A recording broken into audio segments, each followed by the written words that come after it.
Hi guys. Welcome all of you in the next module of this particular course. From this video, we are going to start our next module, that is contributors in ICAS and their contributions.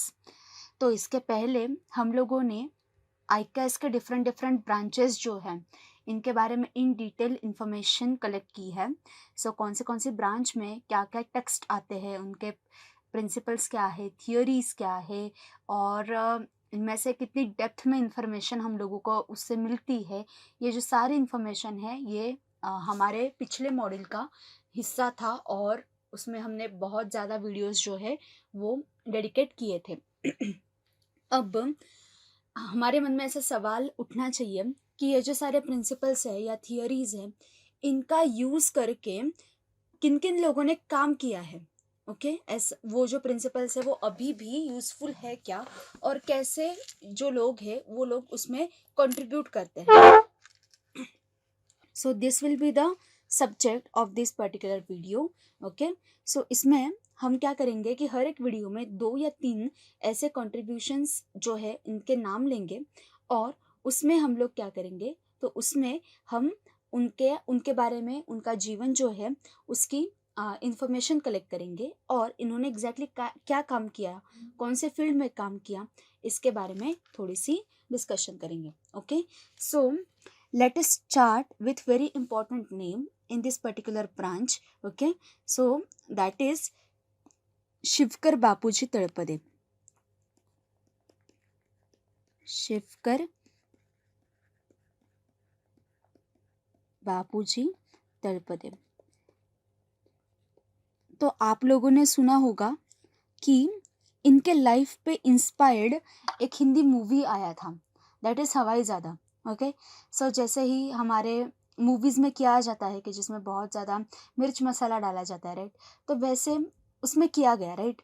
पर इनकी life इतनी इंस्पिराइंग थी कि उन्होंने क्या किया, तो उन्होंने उन्होंने जो फर्स्ट एयरक्राफ्ट हमारे यहाँ पे फ्लाई किया, तो उस इवेंट से इंस्पायर होके उन लोगों ने वो मूवी बनाया. उसमें जो मिर्च मसाला है वो जो बात है वो इग्नोर करिए आप. ओके, पर फिर भी उनकी जो लाइफ थी वो इतने लोगों को इंस्पायर करेगी कि बॉलीवुड का एक मूवी जो है वो उस पर आ गया. सो देखते हैं कि ऐसा इन्होंने अपने लाइफ में किया क्या था. So actually he was born in 1864 in Mumbai in very simple family, that is Pathare Prabhu family. उन्होंने अपना जो स्टडी है आर्ट्स का वो जे स्कूल ऑफ आर्ट्स में कंप्लीट किया. Under instructor was Chiranjilal Verma. So उन्होंने यहाँ पे एक नोटेबल बात आती है कि उन्होंने टेक्निकल इंस्ट्रक्टर के तौर पे काम किया इन art and craft department of sir J school of arts. तो वो टेक्निकल इंस्ट्रक्टर रहे. तो डिज़ाइनिंग का जो कुछ भी नॉलेज था वो उनको पहले से था, and in the field of designing उन्होंने पहले ही इन डिज़ाइनिंग एंड इंजीनियरिंग उन्होंने पहले काम किया था. देन जॉन ग्रिफिथ, आपने ये नाम सुना होगा, नहीं सुना है तो आप नेट पे ये सर्च कीजिए कि John Griffith recruited him as a collaborator in his expeditions in the survey of Bijapur and the study and the preservation of the cave paintings at Ajanta. So, John Griffith के साथ उन्होंने काम किया था. सो ये जो सर्वे है अजंता का, तो ये तो उन्होंने किया ही था. उसके साथ में उन्होंने क्या किया, उन्होंने जो अजंता का सर्वे नहीं था, एक्चुअली अजंता के पेंटिंग्स जो है ना, तो वो पेंटिंग्स उन्होंने डॉक्यूमेंट किए थे. ओके, और उस काम में, और जो बीजापुर का सर्वे था उसमें वो हेल्पिंग हैंड थे जॉन ग्रिफिथ के. ओके, और we can say as collaborator. Okay, then यहाँ पे और एक इम्पॉर्टेंट चीज़ आती है कि ये सब करते करते उनको एक ऐसा इंस्पिरेशन मिला कि संस्कृत लिटरेचर जो है ना, जैसे वेद है, दर्शन है, उनका स्टडी उन्होंने शुरू कर दिया. Okay, so he studied Sanskrit literature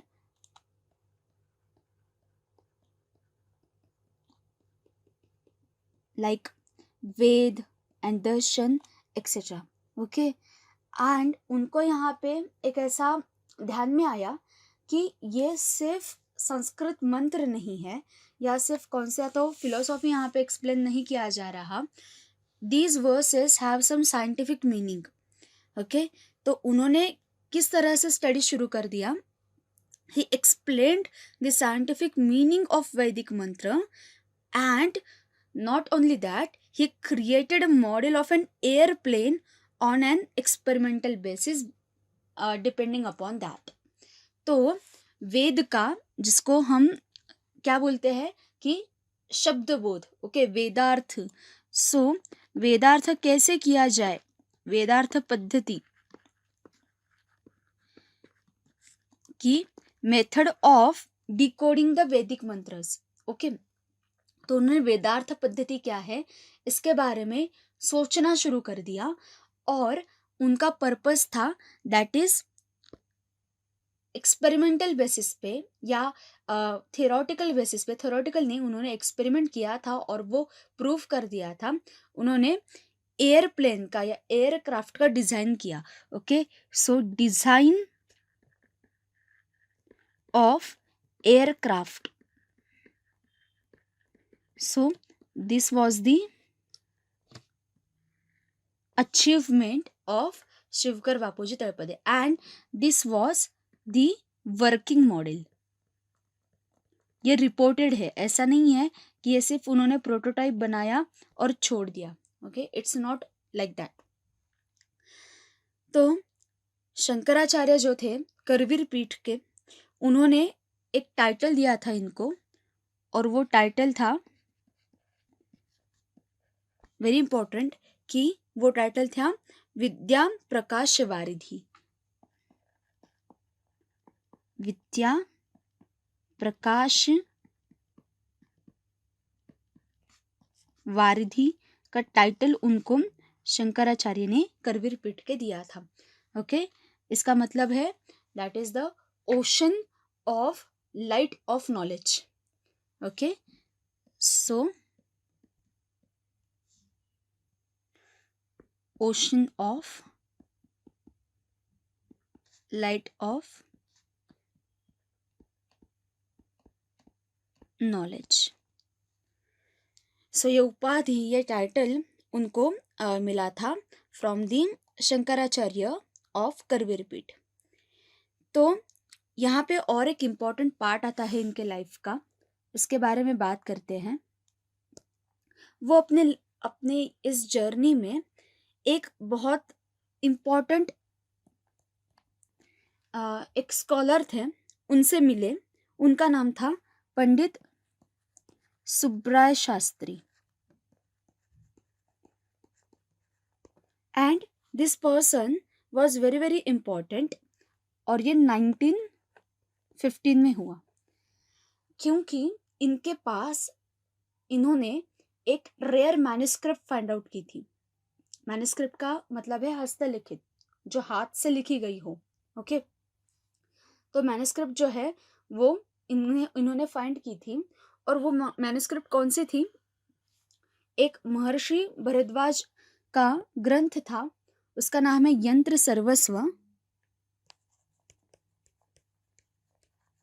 यंत्र सर्वस्व जो हमारे पास अभी भी आज भी कंप्लीटेड फॉर्म में अवेलेबल नहीं है. ओके, और इसके अलग अलग प्रकरण थे, यानी कि ऐसा हुआ होगा कि अलग अलग प्रकार के जो यंत्र है ना, उसके बारे में यंत्र सर्वस्व में बात की होगी. ओके, तो इस यंत्र सर्वस्व का एक प्रकरण यानी कि एक चैप्टर था जिसका नाम है वैमानिक प्रकरण.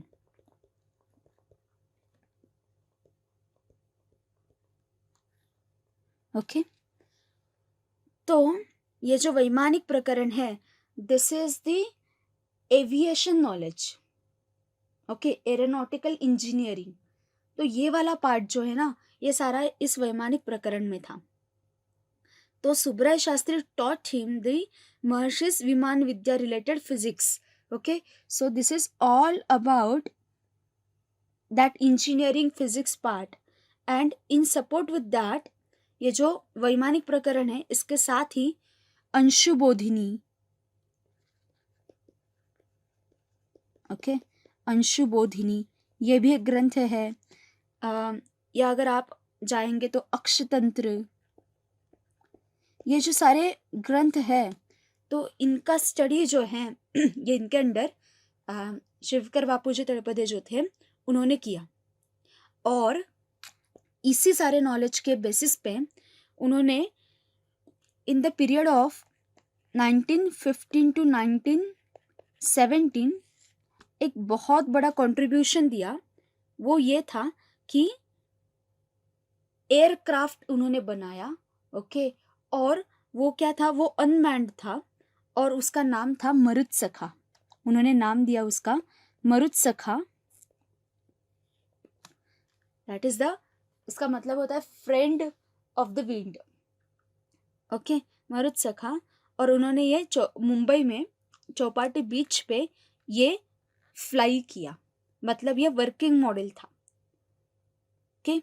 सो ये मरुत्सखा जो है वो इनका तळपदे जी का सबसे बड़ा कंट्रीब्यूशन रहा। So this aircraft was purposely inspired by the वैमानिक शास्त्र, that is the science of aeronautics, and it was the book of Subraya Shastri which was published, or we can say yes, which was published in 1904। ये book publish होने की एक अलग story है, और बहुत ट्रांजिशन से जाने के बाद इन्होंने ये बुक पब्लिश की थी। तो इस बुक से इंस्पायर्ड उन्होंने वो जो सारा डिटेलिंग उस बुक में था, जो सारे डिस्क्रिप्शंस थे, उससे इंस्पायर्ड होके उन्होंने ये जो बुक है वो क्या किया था, प्रपोज किया था। तो वैमानिक शास्त्र जो है ये सिर्फ वैमानिक शास्त्र नहीं है, इट वॉज, या वैमानिक प्रकरण जो है it was associated with the descriptions in Vedas, okay. तो इसलिए ऐसा नहीं है कि सिर्फ वैमानिक शास्त्र पढ़ो और उसमें जो कुछ भी लिखा गया है ऐसा प्रोसीजर फॉलो करके मशीन बनाओ, ऐसा नहीं होता है, ओके। तो ये जो सारी चीज़ें हैं, शास्त्र ग्रंथ जो है वो आपको सारा मैनुअल जैसा फॉर्म तो देते हैं, पर उनके हर एक टर्म जो है, उनका मीनिंग जो है वो अगर आपको समझना है तो आपको क्या करना पड़ेगा, आपको वैदिक टेक्स्ट जो है वो रेफर करने पड़ेंगे। इसलिए तळपदे जी ने क्या किया, तळपदे जी ने अपना जो सारा नॉलेज है वेदार्थ पद्धति का वो वहाँ पे सारा लगाया, और उसी सारे एनालिसिस के बाद उन्होंने क्या किया, तो ये जो एयरक्राफ्ट है वो डिज़ाइन किया और वर्किंग मॉडल जो है वो उसका बनाया। तो फिर इसमें रिपोर्टेड क्या है कि तळपदे जी का जो एयरक्राफ्ट था वो 1500 फीट यानी कि 460 मीटर के हाइट से उसने फ्लाई किया, ऐसा रिपोर्टेड है, ओके। और उसका जो स्ट्रक्चर है वो स्ट्रक्चर कैसे रेफर किया गया, उसको बोला गया कि it is a cylinder of bamboo, okay. So it's the cylinder of bamboo, उसका जो अपीयरेंस था ना उसको बोला गया कि इस तरह से वो दिखता है। इस एयरक्राफ्ट में उन्होंने जो फ्यूल यूज़ किया था that is also a separate topic of discussion, and if you find this text it is available on internet, okay, and very much discussion and very much research is necessary to understand the topics mentioned in this book, पर बात ये ऐसी है कि उसमें जो model है ये आप रिप्लेस नहीं कर सकते, मतलब आज के जो एयरक्राफ्ट है उसमें से आपको अगर ऐसा चाहे, आप अगर इंस्पायर हो इस काम से, तो आप ऐसा नहीं कर सकते कि चलो आज के जो एयरक्राफ्ट है वो बंद कर देते हैं और इस टेक्स्ट में जो एयरक्राफ्ट है इस तरीके से प्रोडक्शन शुरू करते हैं। So that is not possible. So replacement okay, so replacement is not at all the option, और वो प्रैक्टिकल भी नहीं है। पर आप लोग क्या कर सकते हो, आप जो एयरक्राफ्ट के लिए जो छोटे छोटे मशीनरी है, राइट, या छोटे छोटे जो एनालिटिकल डिवाइसेस होते हैं, तो small devices, okay, then monitor करने के लिए या सप्लीमेंट्री डिवाइसेस जो है, ओके, तो उनके तौर पे और एनर्जी के तौर पे, ओके, एनर्जी सोर्स के तौर पे इसका ज़रूर स्टडी कर सकते हो। वन मोर इम्पॉर्टेंट पॉइंट, वैमानिक प्रकरण जो ग्रंथ है उसमें जैसे बाकी के डिस्क्रिप्शंस आते हैं, जैसे स्ट्रक्चर कैसा होना चाहिए, डिज़ाइन कैसा होना चाहिए, एनर्जी सोर्स क्या प्रोवाइड करे, कौन सा मशीन क्या काम करेगा, ये तो डिस्क्रिप्शन आता ही है उसमें, ओके। पर उसमें एक बहुत ही ज़्यादा इंपॉर्टेंट पार्ट आता है, that is the things which are necessary for pilots, okay. जो वैमानिक है, यानी कि जो पायलट है, उसका बिहेवियर कैसा होना चाहिए, मतलब एविएशन के वक्त, मतलब फ्लाइंग के वक्त उसके कपड़े क्या होने चाहिए, किस प्रकार के कपड़े उसमें पहनने चाहिए, और किस प्रकार के कपड़े उसकी हेल्थ जो है वो अच्छी रखने में मदद करते हैं। नॉट ओनली दैट, किस प्रकार का न्यूट्रिशन उसका होना चाहिए, उसका डाइट जो है वो कैसा होना चाहिए, because when you fly at a height, okay, तो आपकी जो बॉडी है उसमें प्रेशर, टेम्परेचर का डिफरेंस आ जाता है, राइट। सो आपके हेल्थ बनाए रखने के लिए, और एविएशन, ड्यूरिंग एविएशन जो कुछ भी आपका बॉडी पे इफेक्ट होता है, तो वो अवॉइड करने के लिए आप लोगों को क्या करना चाहिए, आप लोगों को उसमें बहुत सारे ख्याल रखने चाहिए। सो जो वैमानिक प्रकरण है उसका विषय सिर्फ इतना ही नहीं था कि मशीन्स बनाओ और विमान का स्ट्रक्चर क्या है वो बताओ, इतना ही नहीं, पर वैमानिक की जो हेल्थ है उसके बारे में भी ये जो प्रकरण है, ये जो ग्रंथ है, ये बात करता है, ओके। सो ओवरऑल जो ये जो प्रिंसिपल है, ये जो फिनोमिनन है, उसके बारे में आईकेएस में या इसमें सारे भारतीय शास्त्रों में कैसी दृष्टि थी, ये अगर आपको देखनी है तो आप ये देख सकते हो, ये ग्रंथ देख सकते हो। और एक बात, ये जो वैमानिक प्रकरण है ना, तो ये वैमानिक प्रकरण सिर्फ एक प्रकरण है यंत्र सर्वस्व का। ये जो पूरा ग्रंथ है ये अभी हमको अवेलेबल नहीं होता है, तो एक ही प्रकरण इतना डेप्थ में है, तो ज़रा आप सोचिए कि ये पूरा ग्रंथ क्या होता होगा। सो महर्षि भरद्वाज जो है उनका ये इतना ही काम इस सब्जेक्ट से लेके, इस सब्जेक्ट से रिलेटेड हमको आज मिलता है। तो इस प्रकार तळपदे जी का काम बहुत ही ज़्यादा इम्पोर्टेंट था कि जब अंग्रेज़ों का शासन था हमारे देश पे, और सारे जो लोग थे वो हमारे काम भूल चुके थे, जो हमारा जो गौरव था, हमारा जो आत्मसम्मान था, तो ये गायब होता चला जा रहा था। तब उस टाइम पे उन्होंने लोगों को ये दिखाया, उन्होंने वो डायरेक्टली उसका एक्सपेरिमेंटेशन, उसका इन पब्लिक डेमोन्स्ट्रेशन दिखाया। तब हमारे शास्त्रों के प्रति लोगों का जो आदर है वो वहाँ पे बढ़ने लगा, ओके। अब ये अलग बात है कि इसका जितना होना चाहिए था उतना प्रचार नहीं हो पाया, पर फिर भी तळपदे जी का जो काम है वो बड़ा ही है। और आज भी ये जो काम है कि वेदों से लेके, मतलब वेद है या शास्त्रीय ग्रंथ है, उनका अर्थ कैसे करना चाहिए, और जो हमारा ऑब्जेक्टिव है, जो हमारा प्रिंसिपल है, उसके लिए वेद हमें कैसे मदद कर सकते हैं, शब्दों का डिकोडिंग कैसा होना चाहिए, इस इस पे ये द्रौपदी जी का जो काम है वो हमें मदद करता है। तो उनके काम के कुछ फीचर्स हैं यहाँ पे, वो ज़रा से देखते हैं और फिर हमको समझ में आ जाएगा कि एयरक्राफ्ट को उड़ाना, मतलब उसका वर्किंग मॉडल बनाना, इस पड़ाव तक वो कैसे आ गए। So this man was referred as the first man to fly an aircraft. ये कंट्रोवर्शियल पॉइंट है, पर फिर भी लोगों ने उनको इस नाम से जाना है, ओके। तो क्या बात थी, देखिए उनके काम का फीचर देखिए कि तब जो टाइम था, राइट, वो जो पीरियड था, उसमें क्या हुआ, तो उसमें हमारा जो नॉलेज था ये लोग भूल चुके थे, या कॉन्फिडेंस जो था हमारे नॉलेज के प्रति वो सारा गायब हो चुका था। तो इन्होंने क्या किया, तो तळपदे जी ने वेदों के अध्ययन से इंस्पिरेशन लिया। शिल्पशास्त्र का जो साधन खंड है, ठीक है, शिल्पशास्त्र, इसके बारे में हम इन डिटेल देखने वाले हैं, पहले भी हम देख चुके हैं, पर फिर भी इसका जो डिवीजन है ये हम और अच्छी तरीके से देखेंगे। तो शिल्पशास्त्र जो है उसका जो साधन खंड है, तो उस साधन खंड का एक पार्ट आता है, दैट इज अग्नियान शास्त्र।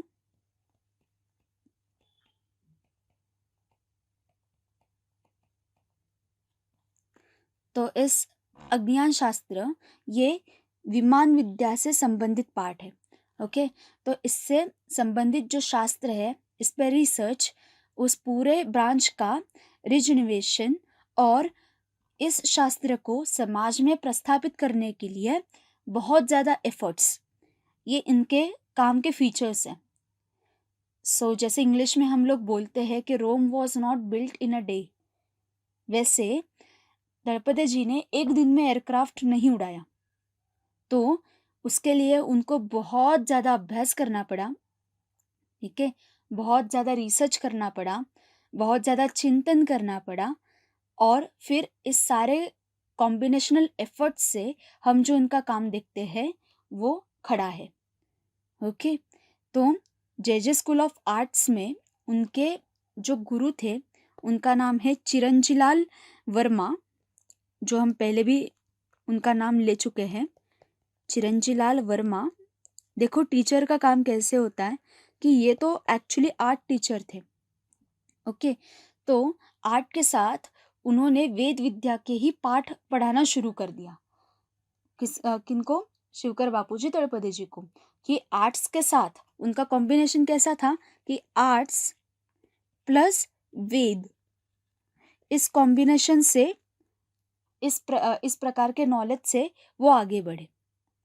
तो उनके ऊपर स्वामी दयानंद सरस्वती जी जो है, स्वामी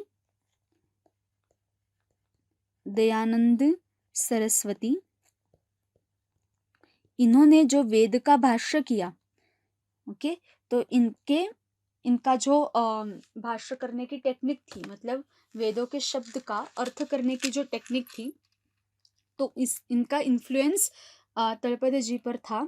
और इस तरीके से ये जो पंडित वर्मा जी है, उन्होंने तळपदे जी को ये पढ़ाया।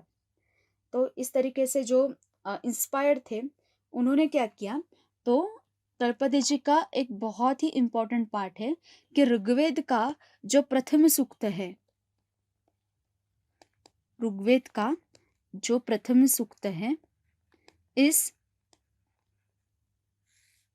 प्रथम सूक्त पे उन्होंने क्या किया, तो इस सूक्त का अर्थ कैसा करना चाहिए और वेदों के टूवर्ड्स, मतलब वेदों के प्रति अपनी दृष्टि कैसी होनी चाहिए, तो वो उन्होंने वहाँ पे बताई। और इसके जो 9 मंत्र है, यानी कि 9 ऋचा है, ओके, वेदों के मंत्रों को ऋचा बोलते हैं, इस पे उन्होंने मराठी लैंग्वेज में भाष्य किया। और दयानंद जी का, महर्षि दयानंद जी का जो स्टाइल है, शैली है, उसमें ही उन्होंने क्या किया, ये विवेचन किया। तो आप लोग समझ सकते हो कि जैसे एक कोई भी शास्त्रीय ग्रंथों की एक परंपरा है, या कौन सा भी मॉडल आपको अगर आज भी उसमें काम करना है, तो आपको इन डिटेल उसका जो रूट है वो वेदों में कहाँ तक मिलता है, इस तरीके से स्टडी करना ज़रूरी है, ठीक है। तो जैसे तळपदे जी आपको ये इंसाइट देते हैं हम लोगों को कि सिर्फ शास्त्रीय ग्रंथ फाइंड आउट करके उसकी प्रोसीजर पढ़ के कुछ करना, ये मेथड नहीं है। तो उसमें जो हर एक शब्द आता है वो आपसे क्या कहता है, क्या बातें उसमें मेंशन की गई है, तो इन सारे एस्पेक्ट्स का स्टडी करके और फिर इंटरप्रिटेटिव नॉलेज जो है वो गेन करके आपको काम करना पड़ेगा। तो जो वैदिक सूक्त है उसका दो उसके दो पक्ष जो है वो तळपदे जी ने हमारे सामने रखे। एक तो है आध्यात्मिक, दैट इज उसका जो सारा फिलोसॉफिकल पार्ट है वो, और दूसरा है भौतिक, that is material part. Okay, कि इस मंत्र से आप कुछ बना सकते हो क्या, ऐसा कुछ कर सकते हो क्या कि जो ह्यूमन नीड में काम आए, ह्यूमंस के लिए वो हेल्पफुल रहे, ऐसा कुछ इसमें हो सकता है क्या, कुछ साधन बन सकता है क्या। ओके, सो इस तरीके से अर्थ और उनके महत्व इस सब्जेक्ट का उन्होंने विवेचन किया, और ये एकदम से इजी लैंग्वेज में करने का उसमें प्रयास है। तो इतना ही नहीं, इसमें अर्थ करते वक्त स्वर जो है, छंद, स्वर, ओके, मीटर यानी कि मीटर, वो भी कैसे पार्ट प्ले करते हैं, इसका भी विवेचन जो है वो यहाँ पे उन्होंने क्या किया, तो मेंशन किया। तो ये होने के बाद अपना अध्ययन जो है वो पूर्ण होने के बाद उन्होंने जे स्कूल ऑफ आर्ट्स में ही अध्यापन का काम शुरू कर दिया। तो बहुत सारे जो स्टूडेंट्स हैं वो उन्होंने तैयार किए, और उनके ही स्टूडेंट थे पंडित श्रीपाद दामोदर सातवड़ेकर। ओके, तो इस तरीके से उन्होंने क्या किया, तो अपने काम से इंस्पायर्ड होने वाले जो स्टूडेंट्स की बैच थी ना, वो तैयारी की, और उनका जो खुद का शास्त्रीय ग्रंथों का अध्ययन था ये तो शुरू ही रह गया। सिर्फ वेद ही नहीं, उन्होंने 4 वेद, ब्राह्मण ग्रंथ, आरण्यक, उपनिषद, वेदांग, दर्शन, इन सारे वैदिक लिटरेचर का जो है वो स्टडी करना शुरू कर दिया।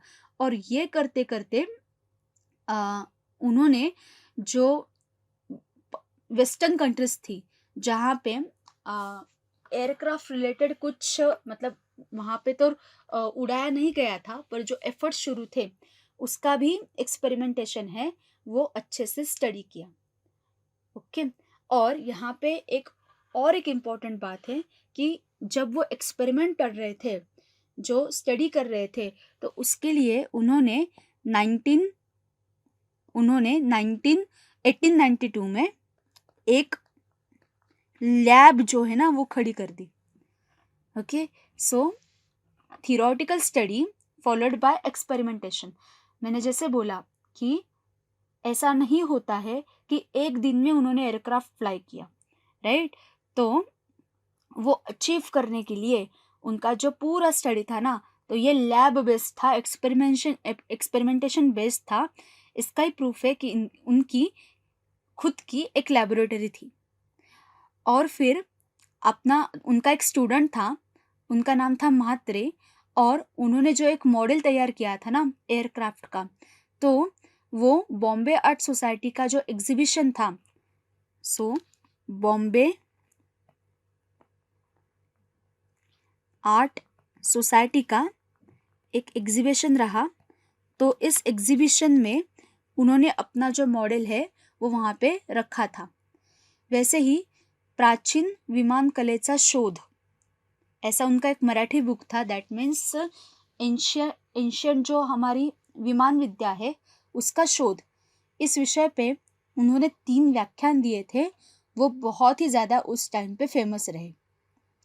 तो इस तरीके से विमान का मॉडल बनाना, वो वर्क करवाना, वर्किंग मॉडल बनाना, उसका रिसर्च, उसके लिए ग्रुप तैयार करना, उसके लिए फंडिंग क्रिएट करना, ये सारा जो काम है वो उन्होंने किया without any support, without any backbone. उन्होंने ये सारा काम किया, और इसलिए आज हम उनको इस नाम से जानते हैं। Okay, so this is very inspirational work. जैसे इन्होंने एयरक्राफ्ट का जो हमारा लुप्त नॉलेज था उसका एक ऐसा साइंटिफिक अप्रोच हमारे सामने रखा। हालांकि हमें ये इतना अच्छा डॉक्यूमेंटेड नहीं है, इतना अच्छा हम समझ नहीं पा रहे हैं, और हमारे ही जो लोग हैं देश के, ये इस पे क्वेश्चन उठा रहे हैं, पर फिर भी इनका स्टडी करने का अप्रोच कैसे था, वो वेद से लेके एयरक्राफ्ट तक कैसे पहुँचे, ये स्टोरी जो है ये हम आपको इंस्पायरिंग ज़रूर लगेगी। और जैसे इन्होंने एयरक्राफ्ट सिलेक्ट किया अपने स्टडी के लिए, विमान विद्या सिलेक्ट की अपने स्टडी के लिए, इस तरीके से आप भी ऐसे कौन से तो ब्रांच जो है वो सिलेक्ट कर सकते हो आईकेएस में काम करने के लिए। So this was the sole purpose about this particular thing, कि शिवकर बापूजी तळपदे का जो काम है वो आपके सामने रखने का यही पर्पस था। तो इस वीडियो में आगे जाते हैं। हम अभी बात करने वाले हैं और एक कंट्रीब्यूटरी की, जिनका नाम है राजेंद्र सिंह। अब देखिए क्या बात है कि हमने अभी अभी तळपदे जी की बात की कि जिन्होंने ग्रंथों का, या हम आईकेएस में जो नॉलेज ब्रांच आती है, प्योरली उसके ऊपर स्टडी करके, प्रॉपरली उसका एनालिसिस करके हमारे सामने एक काम रखा, राइट। पर आईकेएस में हम ऐसे ही लोगों का काम लेंगे क्या, कि जिन्होंने सिर्फ शास्त्रों का अध्ययन किया है या शब्दों का अर्थ किया है संस्कृत शब्दों के, और फिर उससे हमारे सामने कुछ काम रखा है। It's not like that, okay. तो आईकेएस में अप्रोच क्या है कि जो जो लोग भारतीय विचार को प्रमोट करते हैं या भारतीय विचार को लोगों के सामने रखते हैं, उन सारे लोगों का जो काम है वो आईकेएस में इम्पोर्टेंट है। IKS is not all about just text, ऐसा नहीं है, ठीक है, कि भारतीय विचार ये एक विचार करने की पद्धति है। और जो जो लोग, चाहे वो संस्कृत ग्रंथों का अध्ययन करते हो या ना करते हो, ठीक है, पर अगर उनके बिहेवियर से संस्कृत के ग्रंथ है, संस्कृत के जो टेक्स्ट है, उनमें दिए हुए प्रिंसिपल्स अगर फॉलो होते हैं ना, तो that is the part of IKS, okay. So this is the central idea which is we can say focused in the study of ICAS. तो उसका ही एग्जाम्पल आपके सामने रखने के लिए यहाँ पे एक पर्सन है जिनका हम कंट्रीब्यूशन स्टडी करेंगे, दैट इज राजेंद्र सिंह। तो ये जो राजेंद्र सिंह हैं, इनको बोला गया है जल पुरुष, ठीक है, इनको, इनकी उपाधि है ये जल पुरुष, या we can say waterman of India, waterman, okay. क्योंकि जाहिर है कि इन्होंने जल शास्त्र में काम किया। तो इनका जो जन्म है ये 6 अगस्त 1959 में हुआ उत्तर प्रदेश में। और इनका काम क्या था, ये वाटर कंजर्वेशन, इस फील्ड में इन्होंने बहुत ज़्यादा क्या है योगदान दिया, वाटर कंजर्वेशन। तो देखते हैं इनका अप्रोच क्या था काम करने का। तो पहले तो ये इन्होंने बीएमएस कंप्लीट किया ऋषिकुल आयुर्वेद कॉलेज हरिद्वार से, और फिर बाद में उन्होंने पोस्ट ग्रेजुएशन कंप्लीट किया हिंदी लिटरेचर में। तो ये छात्र युवा संघर्ष वाहिनी के मेंबर भी थे, छात्र युवा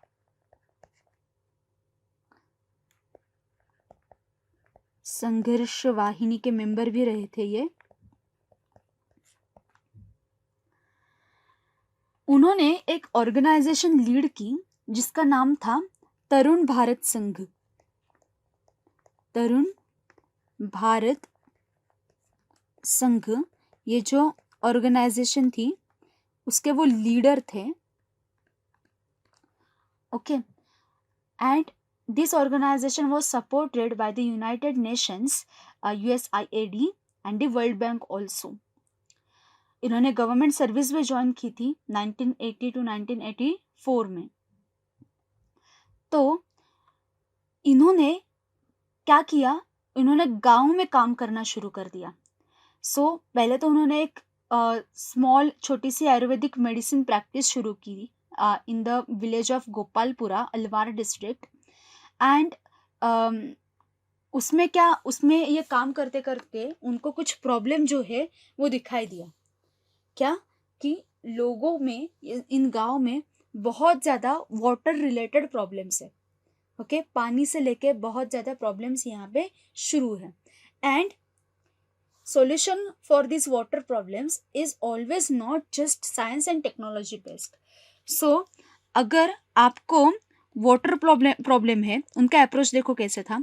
अगर आपको वाटर प्रॉब्लम है राइट, तो ये आप मानते हो, तो हमेशा उसका जो सॉल्यूशन है वो साइंस एंड टेक्नोलॉजी बेस्ड नहीं हो सकता, राइट। हमेशा कुछ तो टेक्नोलॉजी यूज करो फिर वाटर प्रॉब्लम सॉल्व हो जाएगा, इस तरीके से ये काम नहीं करेगा। Okay, so if you want to solve the water problem in villages, in towns, then you need to apply some different kind of strategy। तो डिफरेंट स्ट्रैटेजी क्या होनी चाहिए, इसके ऊपर राजेंद्र सिंह जो है उन्होंने काम शुरू कर दिया। तो उनका सॉल्यूशन क्या था, तो here comes the thought of IKS। उन्होंने सॉल्यूशन वहां पे दिया, he spreaded traditional water conservation knowledge. Okay, traditional water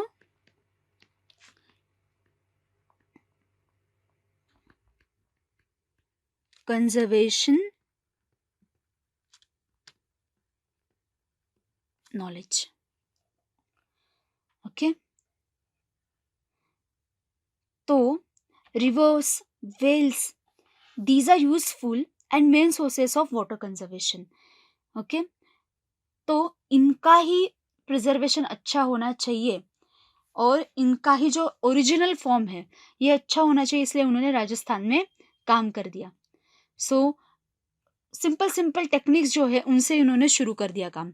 क्या क्या शुरू कर दिया कि सबसे पहले तो उन्होंने trees plantation, okay, hill side पे ट्रीज प्लांटेशन का बहुत बड़ा जो कैंपेन है वो उन्होंने चलाया।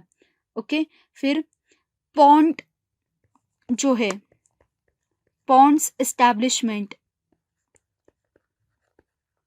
That is establishment of secondary water resource from primary, or we can say derived water source from primary source, ये उन्होंने वहां पे काम कर दिया। ओके, यहाँ पे एक और इम्पोर्टेंट काम है, उन्होंने लोगों को जोहाड बनाना सिखाया। What is that johad? It is known as, also known as pokhar, और अगर बहुत ही आपको साइंटिफिक लैंग्वेज में चाहिए तो it's percolation pond. Okay, so it's a percolation pond. So it is actually community owned traditional harvested rainwater storage। Okay, so ये wetland होती है। So why this is constructed? It is principally used for effectively harnessing water resources in the state of Haryana, Rajasthan, okay, western Uttar Pradesh, Punjab. Okay, तो इसमें water का collection and followed by preservation, ये M होता है। तो लोगों को उन्होंने ये बनाना सिखाया और इसका जो इम्पोर्टेंस है वो समझाया। ओके, सो ऐसा नहीं होता है कि जो रेन वाटर है वो अभी है तो वो जाने दो, ऐसा नहीं है।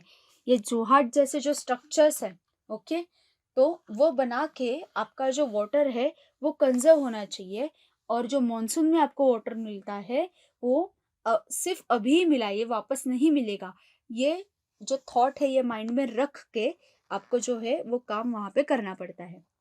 ओके, सो और एक यहाँ पे उन्होंने क्या काम किया कि इसके लिए उन्होंने लोकल स्किल यूज किया एंड ट्रेडिशनल टेक्नोलॉजी यूज की। सो इन चीज़ों के लिए दो एस्पेक्ट्स उन्होंने इम्पोर्टेंटली यूज किए कि लोकल स्किल, ऐसा नहीं है कि उन्होंने बाहर से लोग लाए यहाँ के लिए, और पूरा का पूरा जो ट्रेडिशनल नॉलेज है ना वो यहाँ पे ये बनाने के लिए उन्होंने यूज किया और लोगों को भी ऐसे ही बनाना सिखाया। क्योंकि IKS दूसरा क्या कहता है कि use the traditional knowledge, right, use the local resources, use the near by materials, raw materials. Okay, तो यही जो थॉट है, यही जो विचार है वो यहाँ पे राजेंद्र सिंह जो है उन्होंने प्रमोट किया। So one more important thing feature of his work was, उन्होंने क्या किया, he coordinated all these activities to match with the villages traditional cycle of rituals. Okay, so all these things were coordinated with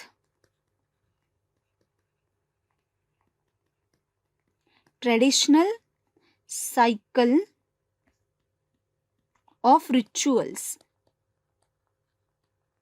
जो कुछ भी गांव में त्योहार आते हैं, जो कुछ भी उनके विधि है, प्रोसीजर्स है, उनके जो धार्मिक काम है, तो इन सबको फोकस में लेके ये जो काम है ये उन्होंने किया. उन्होंने और एक काम किया कि सिर्फ वाटर प्रिजर्वेशन नहीं, तो जो कुछ भी नदियां हैं, ओके, जो कुछ भी रिवर्स है, तो पॉल्यूशन फ्री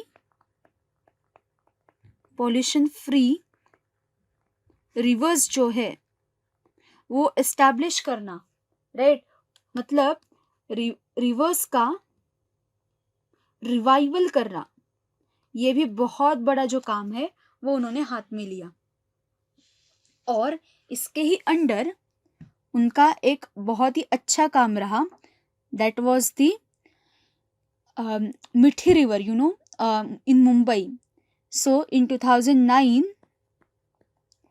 इस पीरियड में उन्होंने एक पद यात्रा की फॉर द प्रोटेक्शन ऑफ मिठी रिवर. ओके,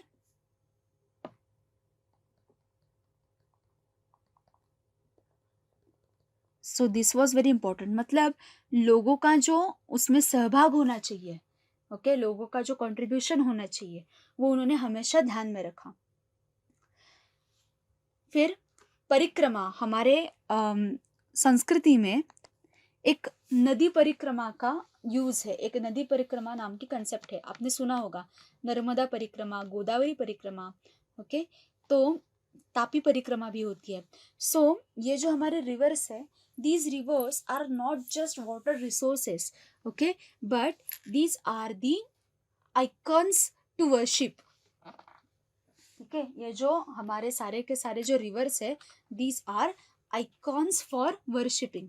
ओके, तो ये जो परिक्रमा है ना, ये परिक्रमा सिर्फ एक चक्कर लगाना रिवर के सराउंडिंग में इतना लिमिटेड नहीं है, right, it is not that much easy. तो उसमें बहुत ज़्यादा सिग्निफिकेंस है, ताकि ये जो रिवर है उसकी जो वैल्यू है सोसाइटी में, ये एज गॉडेस होनी चाहिए, उसकी प्योरिटी मेंटेन होनी चाहिए. उस रिवर में जहाँ जहाँ अलग अलग जगहों पे जहाँ पे प्रॉब्लम आ रहे हैं, उसका फ्लो जो है वो प्रॉब्लम में है, पोल्यूशन है, लोगों को अवेयरनेस नहीं है उसके बारे में, तो ये जो सारा का सारा जो पार्ट है ना, ये ख़त्म हो जाए. इस तरीके से हम उस परिक्रमा को देख सकते हैं. सो नदी परिक्रमा is itself a big campaign for river protection. Okay, so it should be considered as a big campaign for river protection. So ये जो थॉट है, ये एग्जैक्टली राजेंद्र सिंह जी जो है उन्होंने कैप्चर किया, और इसका ही ये जो एग्जैक्टली जो कैंपेन फॉर रिवर प्रोटेक्शन वाला जो थॉट है, ये अपने आचरण में उन्होंने लाया, और उन्होंने गोदावरी रिवर की परिक्रमा की. और ये जो परिक्रमा है ये कैसे करते हैं, from the location of origin, okay, ऐसे वो शुरू हो जाती है.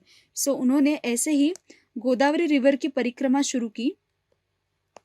ओके, गोदावरी परिक्रमा. और ये जो परिक्रमा है वो ऑफ कोर्स कहाँ से शुरू हुई होगी, फ्रॉम त्र्यंबकेश्वर टू पैठन इन 2014.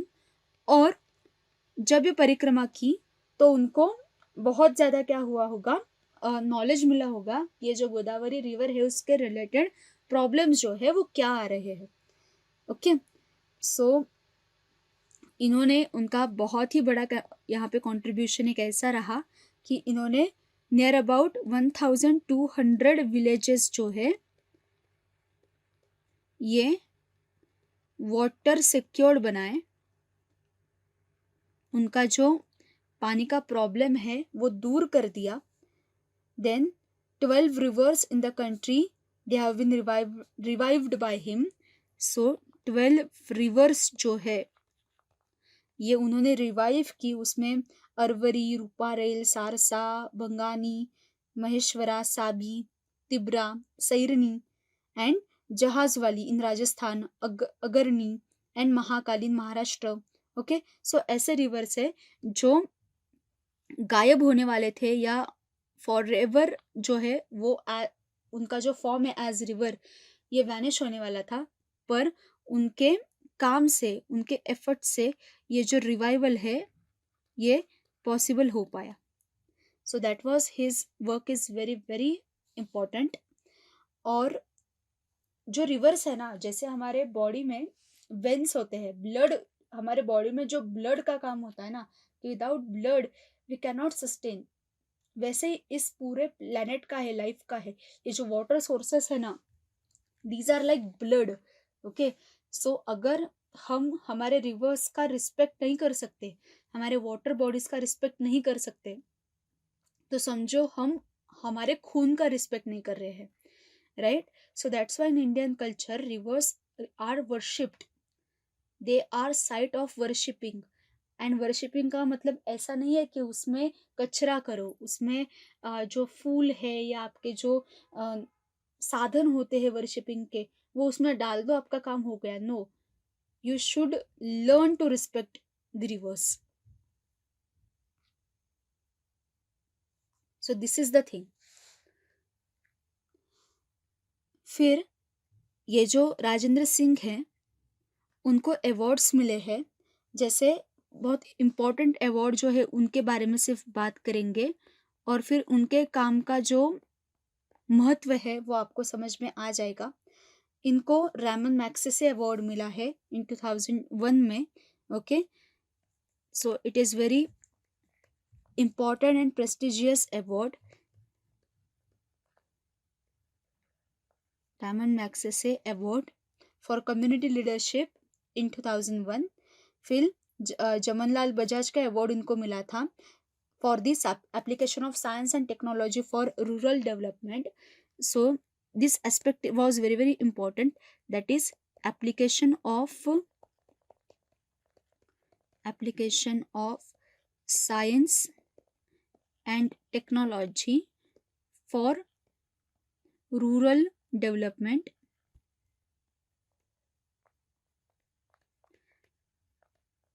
सो इस लाइन से आप कुछ इंस्पिरेशन ले सकते हो। तो सोचिए कि हमारा जो साइंस और टेक्नोलॉजी है वो सारा का सारा आप प्रैक्टिकल यूज कैसे उसका कर सकते हो। सो राजेंद्र सिंह का जो काम है ना वो उसके लिए इम्पोर्टेंट है। फिर 2008 में द गार्डियन जो है उन्होंने उनको नेम किया था कि 50 people who could save the planet, ऐसी जो लिस्ट बनती है उसमें राजेंद्र सिंह जी का नाम था। Very important thing, in 2015 he received one award, that is Stockholm Water Prize, Stockholm Water Prize। And this particular award is considered as the Nobel Prize for Water। Okay, तो ऐसे उनको अवार्ड मिले थे। तो the struggle for the life and the devoted water conservation efforts of Rajendra Singh ये consider किया बहुत सारे लोगों ने। और एक डायरेक्टर है रविंद्र चौहान, उन्होंने अपने एक डॉक्यूमेंट्री में ये सारा जो इनका काम है वो पिक्चराइज किया। And that particular documentary based upon his life and his contribution is known as Jal Purush ki Kahani. Jal Purush ki Kahani. So this was the documentary, you can find this documentary on internet. और ये जो सारा काम है ये अपने सामने ये डॉक्यूमेंट्री रखती है, right? So in this way we have taken two intellectual persons and their life and their contribution. और हमने देखा कि एक जो थे उन्होंने प्योरली जो अपना शास्त्रीय परंपरा है, ओके, उसमें काम किया और उससे एक प्रोडक्ट जो है वो हमारे सामने रखा। और उसका जो पूरा का पूरा जर्नी है कि कैसे आप इस स्टडी से एक वर्किंग मॉडल तक आ सकते हैं, ये उन्होंने क्या किया, हमको दिखाया। और दूसरे हैं, उन्होंने शास्त्रीय ग्रंथों का अध्ययन या उनका जो सपोर्ट है वो लिया नहीं, पर शास्त्रीय ग्रंथों का जो अप्रोच है, ठीक है, ट्रेडिशनल नॉलेज में जो इनकलकेट हुआ है शास्त्रीय ग्रंथों का अप्रोच, वो एग्जैक्टली कैप्चर करके उन्होंने लीडरशिप क्वालिटी से लोगों को इन्वॉल्व करके अपना जो काम है वो सामने रखा। सो these two aspects, all of these two aspects are very important in IKS, and they support the thought process of Indian culture, okay? और इस तरीके से इनके काम हमारे लिए इम्पोर्टेंट है, राइट? तो ऐसे ही हमने इस वीडियो में 2 लोगों के काम के बारे में बात की। ऐसे ही हम अगले वीडियो में और 2 लोगों के काम के बारे में बात करेंगे और देखेंगे कि हमने 2 शास्त्र यहाँ पे देखे। एक जो वैमानिक शास्त्र है या विमान विद्या है उसके बारे में देखा, एक जल शास्त्र के बारे में देखा। नेक्स्ट वीडियो में ऐसे ही 2 शास्त्र और 2 लोग जो है इनका कंट्रीब्यूशन हम आपके सामने रखेंगे, okay? So if you have any kind of doubt, then please feel free to contact me. See you in the next video. Till then, please study this and try to make some guideline or try to make some working flow, okay, which is going to help you in the further development in the ICAS, okay? So thank you so much. See you in the next video. Bye.